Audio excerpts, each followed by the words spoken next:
तारीख 2 अक्टूबर जितनी महात्मा गांधी और लाल बहादुर शास्त्री के जन्मदिन के लिए जानी जाती है, पिछले 7 सालों से उतनी ही दृश्यम के लिए भी जानी जाती है। 2 अक्टूबर को ड्राई डे है, ये भले कोई भूल जाए, लेकिन 2 और 3 अक्टूबर को विजय सलगांवकर की फैमिली पणजी में सत्संग सुनने गई थी। 2 अक्टूबर को विजय की फैमिली ने पाव भाजी खाई थी। 2 अक्टूबर को विजय की फैमिली ने फिल्म देखी थी।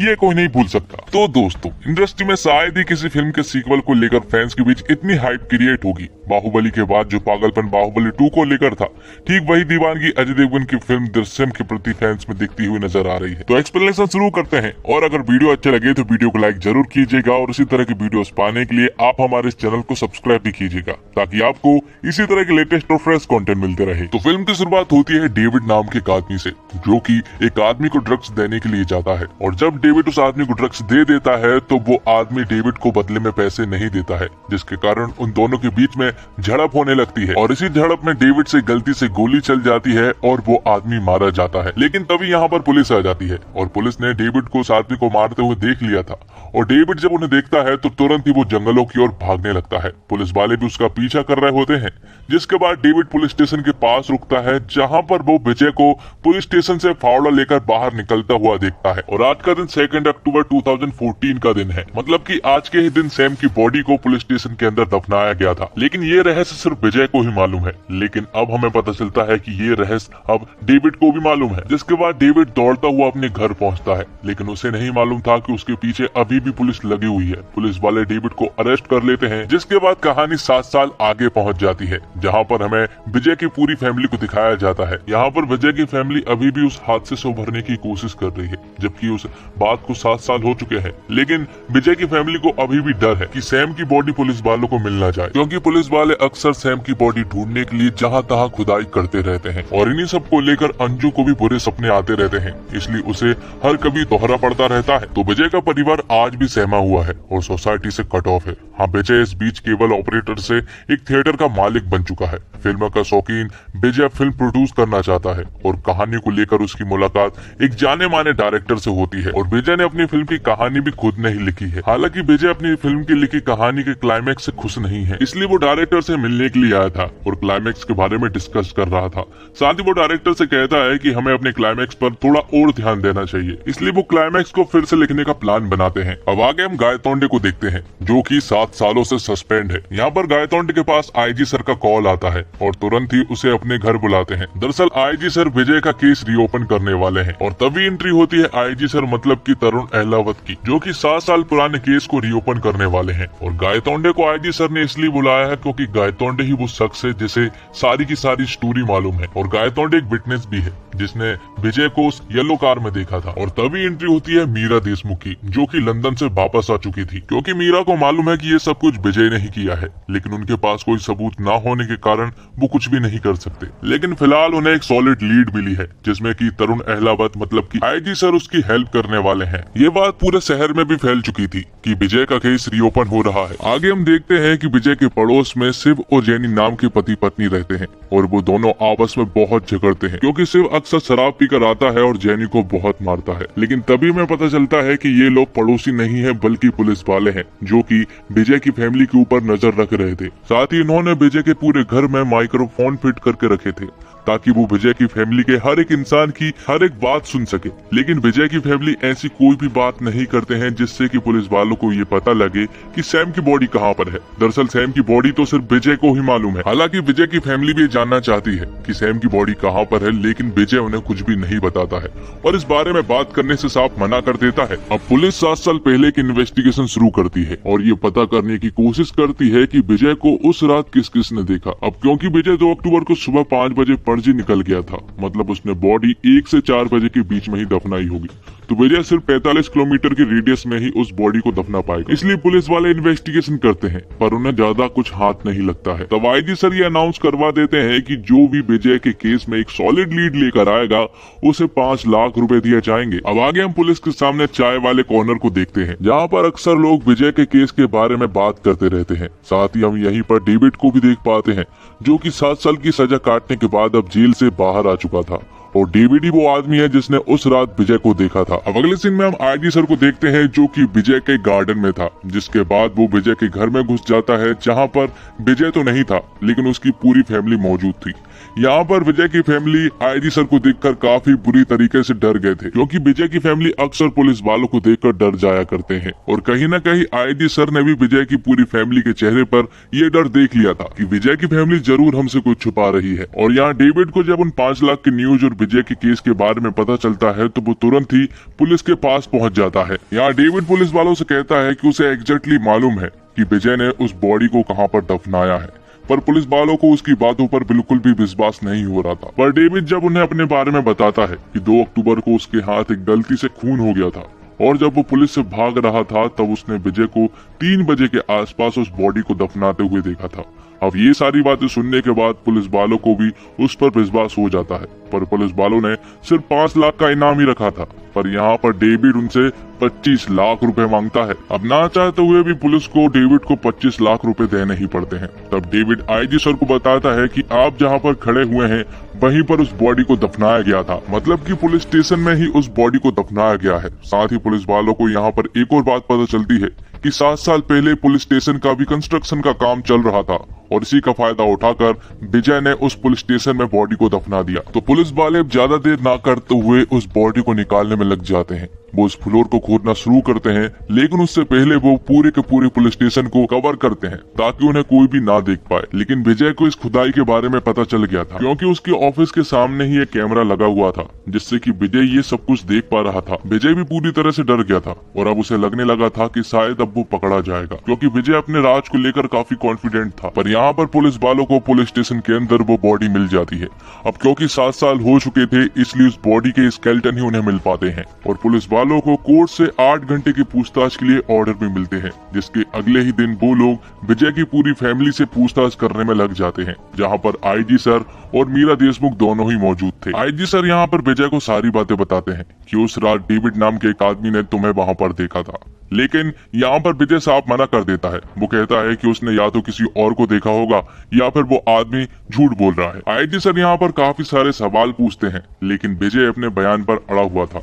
अब क्योंकि विजय नहीं मान रहा था इसलिए आईजी सर दूसरी तरह की तरकीब अपनाते हैं और वो लोग विजय की पूरी फैमिली को एक दूसरे कमरे में ले जाकर मारने लगते हैं। अब गायतोंडे विजय की फैमिली को मारना शुरू करता है और मीरा देशमुख भी यहाँ पर बैठी हुई थी। विजय उन्हें सामने वाले रूम से देख पा रहा था और जब वो उन्हें मार रहा था तो आईजी सर से वो उन्हें रोकने को कहता है, लेकिन आईजी सर यहाँ पर कुछ भी नहीं बोलते हैं, क्योंकि उन्हें मालूम है कि विजय का किस तरह से मुंह खुल सकता है और आखिर में आईजी सर की ही जीत होती है, क्योंकि विजय कह देता है कि वो सब कुछ बताने के लिए तैयार हो गया है। तब विजय का कन्फेशन रिकॉर्ड किया जाता है, जिसमें कि विजय उन्हें बताता है कि 2 अक्टूबर की रात को वो अपने ऑफिस में था, जहां पर वो शराब पी रहा था और शराब पीने के बाद जब वो अपने घर गया तो घर पर उसने देखा कि उसके घर का दरवाजा खुला हुआ है और जब वो अंदर घुसता है तो उसके ऊपर अचानक से किसी आदमी ने अटैक कर दिया। तब हमारे बीच झड़प होती है और इसी झड़प में एक सरिये से उसके सर पर वार हो गया, जिससे कि उसकी मौत हो गई। जिसके बाद वो बताता है कि जब उसने उस आदमी को मार दिया था तो उसने उसकी बॉडी को चुपचाप ही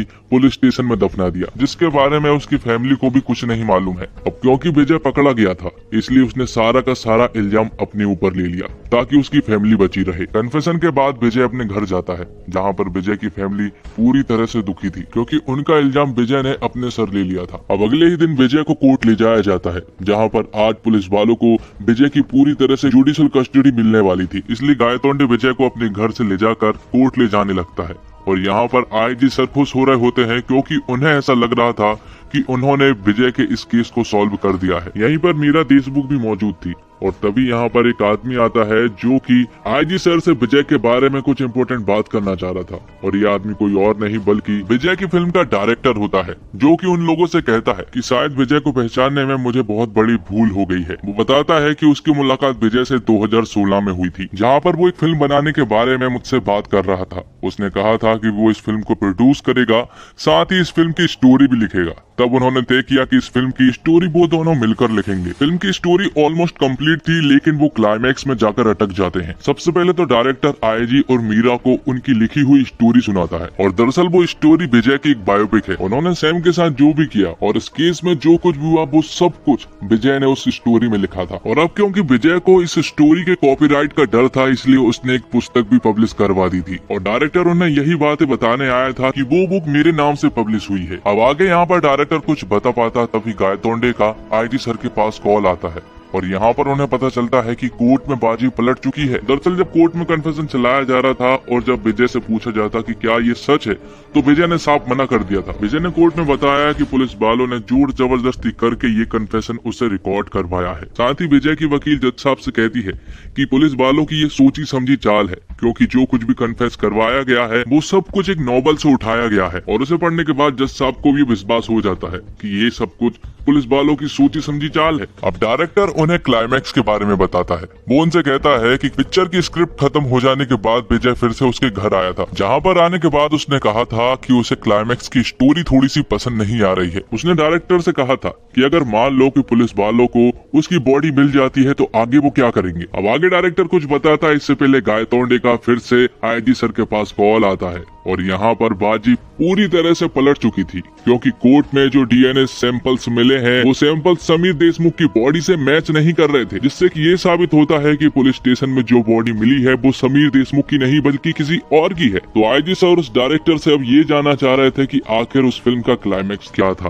तो डायरेक्टर उसे बताते हैं कि हीरो को मालूम था कि पुलिस वालों को उसकी बॉडी मिल जाएगी, इसलिए हीरो ने पहले से ही इन सब का इंतजाम करके रखा था। तो विजय ने समीर की बॉडी को पुलिस स्टेशन के नीचे दफनाया जरूर था, पर तब से ही वो समीर जितनी हाइट और उसकी एज जितनी डेड बॉडी को ढूंढ रहा था। तब विजय की मुलाकात एक आदमी से हुई थी जो कि चर्च में काम करता है और उसी के बाजू में लोगों को दफनाया भी जाता है, और वहीं पर विजय की ये तलाश खत्म हुई थी। विजय ने उस चर्च वाले आदमी की पैसों से मदद की, जिसके बदले में उसने उस लड़के के स्केलेटन विजय को दे दिए। अब ये स्केलेटन सिर्फ बदलने थे, और जहाँ पर डीएनए के स्केलेटन की रिपोर्ट चेक किए जाते हैं वो दिन में किए जाते हैं। तो विजय मौके का फायदा उठाकर समीर देशमुख के स्केलेटन को बदल देता है और समीर देशमुख के स्केलेटन को वो डिस्ट्रॉय भी कर देता है। तो विजय के खिलाफ कोई भी सबूत नहीं थे, इसलिए कोर्ट विजय को बाइज्जत बरी कर देती है और एक बार फिर से विजय की जीत होती है। तो दोस्तों, बॉलीवुड के लिए मुनाफे के लिहाज से यह साल उतना बेहतरीन नहीं रहा। इक्का दुक्का फिल्मों को अगर छोड़ दिया जाए तो ज्यादातर फिल्में बिग बजट और बड़ी स्टार कास्ट के बावजूद बॉक्स ऑफिस पर कोई खास असर नहीं कर पाई है। लेकिन वो कहते हैं ना, अंत भला तो सब भला। गुजरते इस साल में शायद दृश्यम 2 कोई कमाल कर दे। हालांकि क्रिटिक्स की ओर से तो इस फिल्म के लिए काफी बढ़िया रिव्यूज आ रहे हैं और दृश्यम को पसंद करने वालों को इस मूवी से काफी उम्मीदें हैं। ऐसे में बिना ज्यादा दिमाग लगाए जो इस सीक्वल को देखना चाहेंगे उनको इस मूवी में वाकई एक सच्ची थ्रिलर मूवी जैसा आनंद आने वाला है। लेकिन जो किसी ने लेखक और डायरेक्टर के बिछाए जाल में कमियां ढूंढने की कोशिश की तो ये मूवी आपको कमजोर लग सकती है, पर मेरे हिसाब से तो ऐसे कम ही लोग होंगे। दर्शकों को तो ये मूवी बहुत ज्यादा पसंद आ रही है और किसी सफल फिल्म का सीक्वल बनाना आसान नहीं, बहुत कठिन और चुनौतीपूर्ण काम माना जाता है। जब एक सफल ब्रांड को आगे ले जाना होता है तब पता होता है कि दर्शक पहली फिल्म के पात्रों से परिचित है, वह अपने दिमाग में कुछ खास बात रखकर सीक्वल देखने आते हैं। सबसे बड़ी समस्या यह होती है कि सीक्वल के समय पात्रों को सीमित दायरे में ही रखना होता है। पहली फिल्म में जो कैरेक्टर्स रहे हैं उससे अलग नहीं जा सकते। इस दायरे को रखकर कुछ नया लिखना काफी कठिन होता है।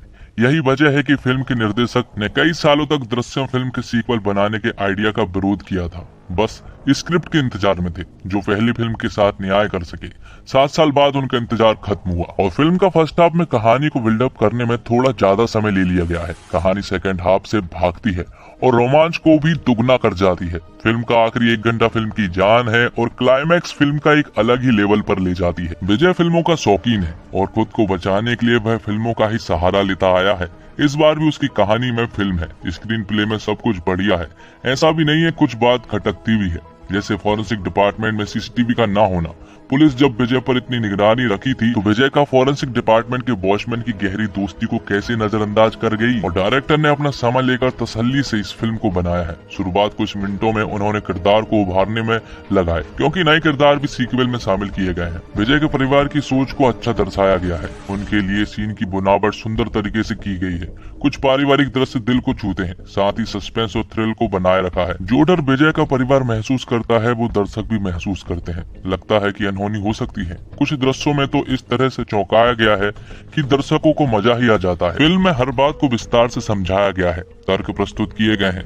मसलन विजय ने अपराध तो किया है लेकिन सजा उसे भी मिल रही है। हीरो भाग्यशाली है तो उसका ये मतलब नहीं कि उसका दोष नहीं है। लेखक ने सभी बातों पर बात की है। ऐसा है तो क्यों है। कुछ घटनाक्रम है जो कि अविश्वसनीय लगते हैं। ट्विस्ट अनपेक्षित है जो मजा देते हैं। फिल्म में मनोरंजन भी भरपूर है, सस्पेंस बांध कर रखता है और आखिर के 20 मिनट तो ऐसे है कि आप पलक झपकने की हिम्मत भी नहीं कर सकते। निर्देशक ने प्रभावित किया है, उन्होंने दृश्यों को गहराई के साथ पेश किया है। कुछ लंबे दृश्य की कहानी में फिट नहीं लगते, लेकिन क्लाइमैक्स में पता चलता है कि कितने महत्वपूर्ण दृश्य थे। और अभिषेक पाठक के डायरेक्शन की बात करें तो उनके सामने पहले से एक नजीर थी, उन्होंने उसी को रियलाइजेशन फॉलो किया, पर इसके लिए अनुशासन चाहिए जो अभिषेक में दिखता है। उन्होंने बहुत सारा अपना इनपुट भी डाला है, चाहे वो तरुण का किरदार हो या फिर गोवा को दिखाने का उनका नजरिया। कुछ ऐसे शॉट भी हैं जो इस फिल्म को मास अपीलिंग बनाते हैं। साथ ही टेंशन बिल्डिंग बहुत कमाल है। एक सीन है जहां पर विजय को इन्वेस्टिगेट किया जा रहा है, उसी के पैरेलल दूसरे कमरे में उनकी फैमिली को टॉर्चर किया जा रहा है। सेक करता हुआ कैमरा और फर्स्ट फेस एडिटिंग इसमें 4 चांद लगा देते हैं। बात करें अजय देवगन की तो विजय के रोल में 1 नंबर एक्टर साबित हुए। मुझे पर्सनली उनके ऐसे ही रोल पसंद है जिनमें वो अंडरटोन रहकर किरदार निभाते हैं, चिल्लाते नहीं है, ओवर द टॉप एक्टिंग नहीं करते।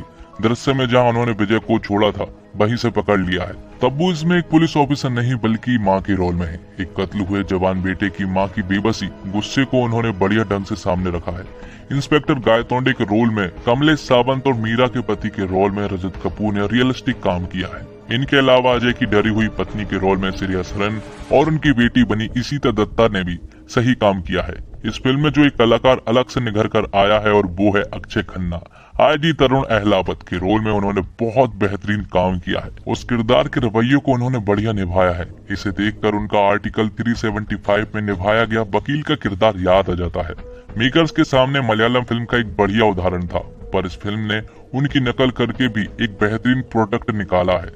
ज्यादा चीजें ओरिजिनल फिल्म में उठाई हैं और कुछ जोड़ा भी है। साथ ही आपको एक और बात बता दूं कि मलयालम की दृश्यम 3 का अनाउंसमेंट कर दिया गया है, जो कि जल्दी बनकर तैयार होकर फ्लोर पर आएगी और उम्मीद है कि बॉलीवुड वाले इसका रीमेक जरूर बनाएंगे। तो क्या आप अजय देवगन को एक बार फिर से दृश्यम 3 में देखना पसंद करेंगे?